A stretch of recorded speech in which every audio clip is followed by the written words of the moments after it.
ഇന്നൊരു ഞായറാഴ്ച ഏട്ടാ. കാലത്ത് എന്റെ ആദ്യം ഞാൻ നോക്കിയത് നമുക്ക് ഇൻസ്റ്റാഗ്രാമിൽ 20K ഫോളോവേഴ്സ് ആയോന്നാട്ടാ. 20K ഫോളോവേഴ്സ് ഇൻസ്റ്റാഗ്രാമിൽ അടിച്ചിട്ടുണ്ടെങ്കിൽ നമ്മുടെ ഫോളോവേഴ്സ് പറയുന്ന കാര്യങ്ങളൊക്കെ ചെയ്യുന്നു പറഞ്ഞിട്ട് നമ്മൾ വീഡിയോ ഇട്ടുണ്ടായിരുന്നല്ലോ. ആ വീഡിയോ ഞാൻ എടുത്ത് നോക്കിയപ്പോ എന്റെ ബോധം പോയിട്ടാ. ഞാൻ ആ കൂടി ഒരു 100 പേര് ആ വീഡിയോ കാണലാന്ന് വിചാരിച്ചേ. പക്ഷെ 1,03,000 ആൾക്കാർ ആ വീഡിയോ കണ്ടിട്ടുണ്ട്. പിന്നെ ഒരു 5-6 കമന്റുകളൊക്കെയാണ് ഞാൻ പ്രതീക്ഷിച്ചെങ്കിലും 100-ന് മുകളിൽ ആൾക്കാർ കമന്റ് ഇട്ടിട്ടുണ്ട്. അതിൽ ഏറ്റവും കൂടുതൽ ലൈക്ക് കിട്ടിയ കമന്റ് കണ്ടിട്ട് ഞാൻ ചിരിച്ചു പോയിട്ടാ. വേറെ ഒന്നല്ല, എന്നോട് ബുർജ് ഖലീഫയുടെ ചുറ്റും ഒരു 10 റൗണ്ട് ഓടാനായിട്ട്. വെറുതെ ഓടിയ പോരാട്ടാ, തുണിയില്ലാണ്ട് ഓടാനായിട്ട്.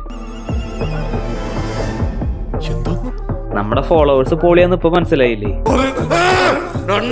പക്ഷെ നമുക്കാരും കുറ്റം പറയാൻ പറ്റില്ല കേട്ടാ. എന്താ കാരണം എന്ന് വെച്ചാ ഇതുപോലെ നമ്മുടെ തൃശ്ശൂര് റൗണ്ട് ഓടാൻ പറഞ്ഞിട്ടുണ്ടെങ്കിൽ ഞാൻ ചിലപ്പോ ഓടിയാനേട്ടാ. പക്ഷെ 20K ആവാത്ത കാരണം നമുക്ക് ഇനിയും സമയം കിട്ടാ. വേറെ എന്തെങ്കിലുമൊക്കെ കമന്റ് വരുന്നോന്ന് നമുക്ക് നോക്കാട്ടാ. ഇനി എങ്ങനെ ആ കമന്റ് വന്നില്ലെങ്കിൽ ഈ ഗഡി പറഞ്ഞ കാര്യം ചെയ്തിട്ടുണ്ടെങ്കിൽ പിറ്റേ ദിവസം എന്റെ പടം ഖലീജ് ടൈംസിലും മലയാള മനോരമയിലും 24 ന്യൂസിലൊക്കെ വരുന്നുള്ള കാര്യം 100% ഉറപ്പാട്ടാ.